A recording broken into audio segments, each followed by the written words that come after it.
प्रधानमंत्री नरेंद्र मोदी का एक पॉडकास्ट सुपर वायरल हो रहा है। यह पॉडकास्ट किया है इंटरनेशनल सेलिब्रिटी लेक्स फ्रीडमैन ने। इनके बारे में मैं आपको बताऊंगा, लेकिन सबसे पहले यह जान लीजिए कि इस पॉडकास्ट में ऐसी क्या बात है जिसकी वजह से यह मीडिया की सेंसेशन बन गई है।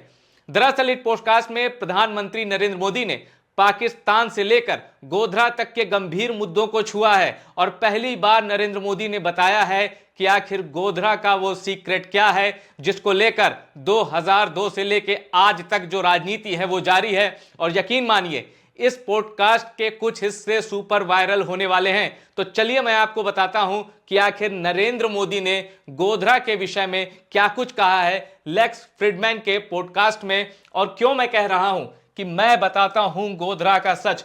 मोदी ने इस इंटरव्यू में गोधरा से जुड़ी जो बातें कही हैं, यकीन मानिए वो अभी तक मोदी ने किसी इंटरव्यू में नहीं कही थी। वो बातें जानने से पहले जल्दी से आप जान लीजिए कि लेक्स फ्रीडमैन कौन है। लेक्स फ्रीडमैन बड़े ही दिलचस्प आदमी हैं। ये पैदा हुए मॉस्को में,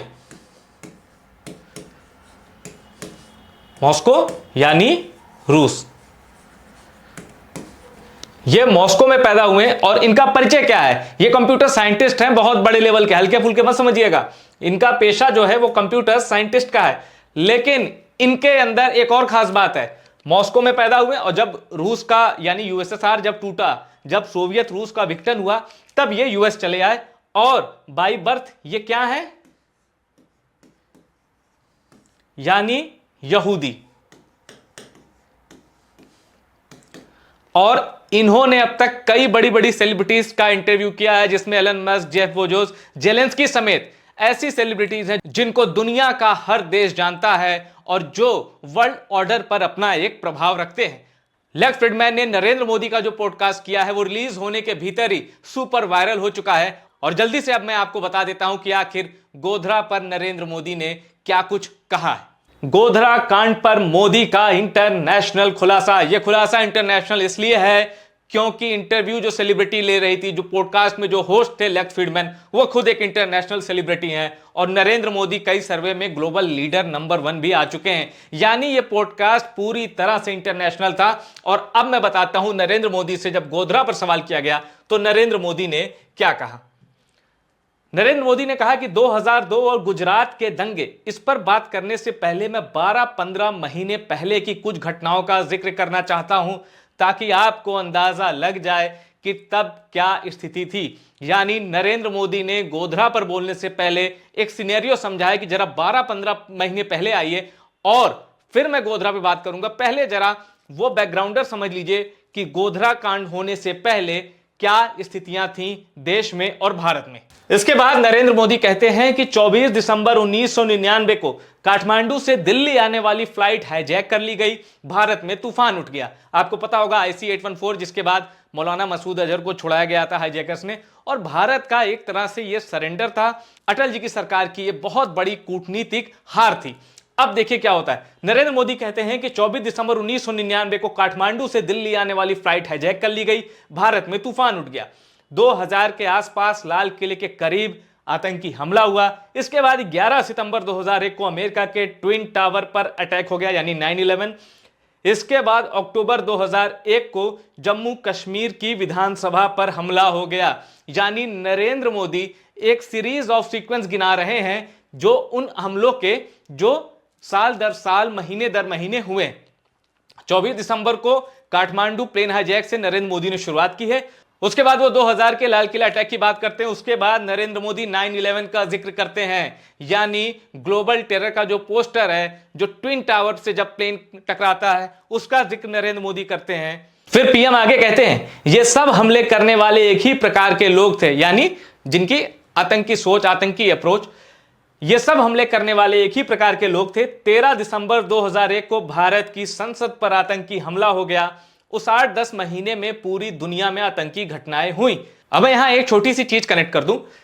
नरेंद्र मोदी ने शुरुआत की थी ना IC-814, वो प्लेन हाईजैकिंग कंधार वाली, तो उसमें मौलाना मसूद अजहर को छोड़ा गया था। और जब 13 दिसंबर 2001 को भारत की संसद पर टेरर अटैक हुआ, वो मौलाना मसूद अजहर की साजिश थी।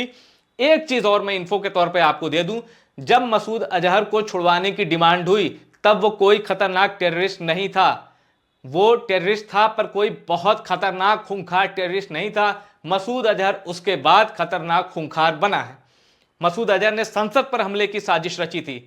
जो उसका संगठन है जैश, उसने यह साजिश रची थी। अशांति, अच्छा, इसके बाद मोदी जी क्या कहते हैं? अशांति के लिए एक चिंगारी काफी होती है। ऐसे समय 7 अक्टूबर 2001 को मुझे अचानक गुजरात का सीएम बना दिया गया। नरेंद्र मोदी ने कहा, पहले वो पूरा बैकग्राउंड समझाया कि कैसे ग्लोबल टेरर इवेंट से पूरी दुनिया में अशांति थी। भारत में भी ज्यादा हमले हुए थे आतंकी, और अमेरिका तो दहल ही गया था। भारत में भी लगातार अटैक, आतंकी घटनाएं हो रही थी। नरेंद्र मोदी कहते हैं कि ऐसे हालात में 7 अक्टूबर 2001 को मुझे अचानक गुजरात का सीएम बना दिया गया। अचानक इसलिए क्योंकि नरेंद्र मोदी जब गुजरात में एक्टिव होते थे 90s के दशक में, तब और 95 में अपने दम पे बीजेपी ने सरकार बनाई, केशु भाई पटेल सीएम बने।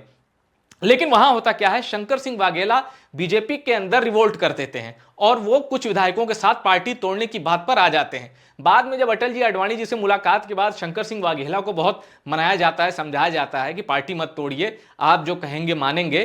तो जब शंकर सिंह वाघेला को मनाया जाता है तो बताते हैं लोग, ऐसा कहा जाता है कि शंकर सिंह वाघेला ने कहा था कि मैं एक ही शर्त पे इस विद्रोह को रोकूंगा, नरेंद्र मोदी को आप गुजरात से हटाइए। यानी तब नरेंद्र मोदी ना तो विधायक थे ना सांसद थे, वो गुजरात में पार्टी के महासचिव थे।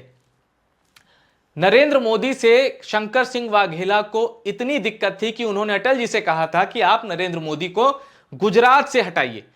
उसके बाद नरेंद्र मोदी संगठन का काम करने के लिए दिल्ली आ जाते हैं, जो कि नरेंद्र मोदी की खासियत है। पूरी निष्ठा से, पूरी तन्मयता से ये पार्टी की सेवा करते हैं। और एक दिन अचानक जब स्वास्थ्य कारणों से केशु भाई पटेल इस्तीफा देते हैं, तब अटल जी नरेंद्र मोदी को कहते हैं कि अब दिल्ली का खाना बहुत खा लिया, अब जाओ गुजरात।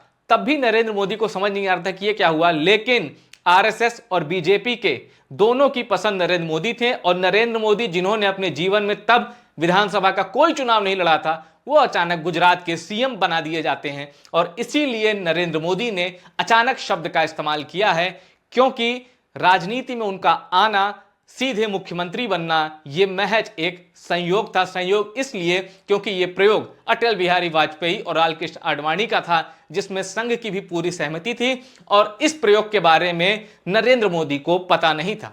अब इसके बाद नरेंद्र मोदी ने क्या कहा, मेरी पहली जिम्मेदारी गुजरात में आए सदी के सबसे बड़े भूकंप से गुजरात को राहत दिलाने की थी। मैं तब सरकार का हिस्सा कभी नहीं रहा। सरकार क्या होती है यह मैं जानता तक नहीं था। गुजरात में आप सबको पता है भुज और कच्छ भूकंप से कितनी बुरी तरह प्रभावित हुए थे, हजारों हजारों की तादाद में जाने गई थी। उस विनाशकारी भूकंप की जो फुटेज थी इतनी भयावह थी, अगर आप गूगल करके वो तस्वीरें देखिए, वाकई बहुत विनाशकारी भूकंप था। और ऐसे में एक राज्य के मुखिया का पद संभालना, जबकि राज्य एक प्राकृतिक आपदा की विभीषिका से जूझ रहा हो, नरेंद्र मोदी ऐसे वक्त में गुजरात के मुख्यमंत्री बनते हैं। 24 फरवरी 2002 को मैं पहली बार विधायक बना। 24 फरवरी यानी इन्होंने, जब ये सीधे सीएम बने थे, संविधान कहता है कि सीएम बनने के 6 महीने के अंदर आपको विधानसभा या विधान परिषद का सदस्य होना चाहिए। नरेंद्र मोदी ने एक सीट से चुनाव लड़ा और 27 फरवरी 2002 को विधानसभा में मेरा बजट सत्र था। यानी बतौर मुख्यमंत्री नरेंद्र मोदी अब विधानसभा जाते हैं, विधानसभा में उनका बजट सत्र होता है, और उसी दिन गोधरा की घटना हो गई। गोधरा की घटना यानी साबरमती एक्सप्रेस के 2 डिब्बों को जलाया जाता है। उसी दिन गोधरा की घटना हो गई, भयंकर घटना थी, लोगों को जिंदा जला दिया गया। यहां नरेंद्र मोदी उस घटना का जिक्र करते हुए कह रहे हैं, यानी अब जिस बैकग्राउंडर के साथ नरेंद्र मोदी ने बात शुरू की थी, अब वो आ गए हैं गोधरा पे। और यही सवाल लेक्स फ्रीडमैन ने इनसे पूछा था गोधरा पे। अब इसके बाद देखिए नरेंद्र मोदी क्या कहते हैं। आप कल्पना करिए कि कंधार हाईजैक, संसद हमला और 9/11 के हमलों के बैकग्राउंड के बीच इतनी बड़ी घटना का हो जाना, आप कल्पना कीजिए कि स्थिति कैसी होगी। मैं मानता हूं कि इसके बाद कुछ भी नहीं होना चाहिए था। कोई भी यही चाहेगा कि शांति रहनी चाहिए। जो लोग कहते हैं कि बहुत बड़ा दंगा था, यह भ्रम फैलाया गया, ये इस लाइन पे गौर कीजिए। नरेंद्र मोदी कह रहे हैं कि जो लोग कहते हैं बहुत बड़ा दंगा था, ये भ्रम फैलाया गया। 2002, अच्छा, नरेंद्र मोदी ने ये क्यों कहा, इसका भी जवाब वो अगली लाइन में दे रहे हैं। 2002 से पहले का आंकड़ा देखें तो पता चलेगा कि अक्सर कहीं ना कहीं कर्फ्यू लगा रहता था। ये वो गुजरात के संदर्भ में कह रहे हैं। गुजरात में 250 से ज्यादा दंगे 2002 के पहले हुए। पतंग और साइकिल भिड़ जाने पर सांप्रदायिक झगड़ा हो जाता था। नरेंद्र मोदी ये कह रहे हैं कि गुजरात सांप्रदायिक दृष्टि से कितना संवेदनशील था। पतंग लड़ा रहे हैं तो सांप्रदायिक झगड़ा, अगर दो वर्गों के लोग जा रहे हैं साइकिल से, कहीं थोड़ी सी लग गई या थोड़ी सी भिड़ गए तो फिर वो एक सांप्रदायिक, एक कम्युनल क्लैश का रूप ले लेता था। ये नरेंद्र मोदी कह रहे हैं। अब इसके बाद की लाइन बहुत महत्वपूर्ण है, वो ही इस पूरे इंटरव्यू में गोधरा पर जो सवाल पूछा गया था उसका निचोड़ है। 1969 में 6 महीने तक दंगा भड़का रहा, तब तो हम कहीं नहीं थे। हम मतलब मोदी जी, उनकी राजनीति, बीजेपी, इसलिए नरेंद्र मोदी ने यह शब्द इस्तेमाल किया है। 1969 में नरेंद्र मोदी आंकड़ों के हवाले से इतिहास के पन्ने पलट रहे हैं और यह कह रहे हैं कि 1969 में गुजरात में इतना भीषण दंगा एक हुआ था जो कि 6 महीने तक भड़का ही रहा।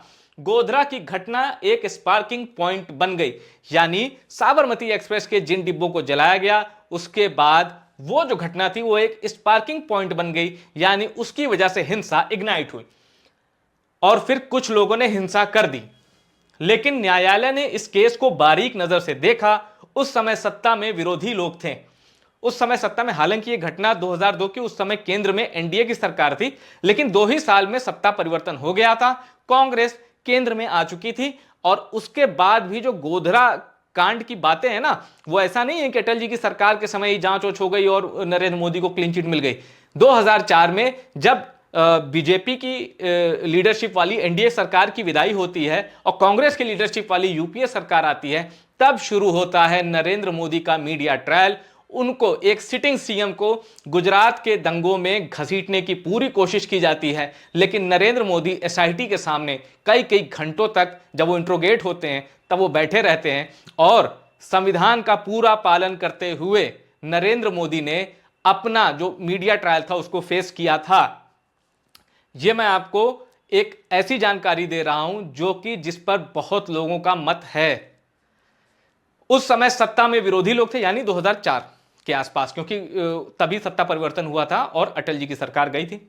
उस समय सत्ता में विरोधी लोग थे, वो तो चाहते थे कि हमको सजा हो जाए, लेकिन उसके बावजूद 2 बार न्यायालय ने जांच करके निर्दोष माना। मोदी का कहना है कि उस समय यूपीए की सरकार की पूरी कोशिश थी कि गुजरात की हिंसा में, गोधरा की हिंसा में और जो उसके बाद जो दंगे भड़के उसमें नरेंद्र मोदी को किसी तरह फंसा दिया जाए, लेकिन कोर्ट की वजह से, जिन्होंने एकदम बारीक एग्जामिन किया, कोर्ट की वजह से वो निर्दोष साबित हुए।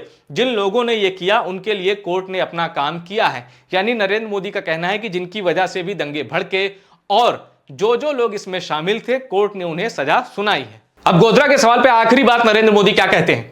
सबसे बड़ी बात यह है कि जिस गुजरात में साल में कहीं दंगे होते थे, 2002 से आज 2025 है, गुजरात में कोई बड़ा दंगा नहीं हुआ, वहां शांति है।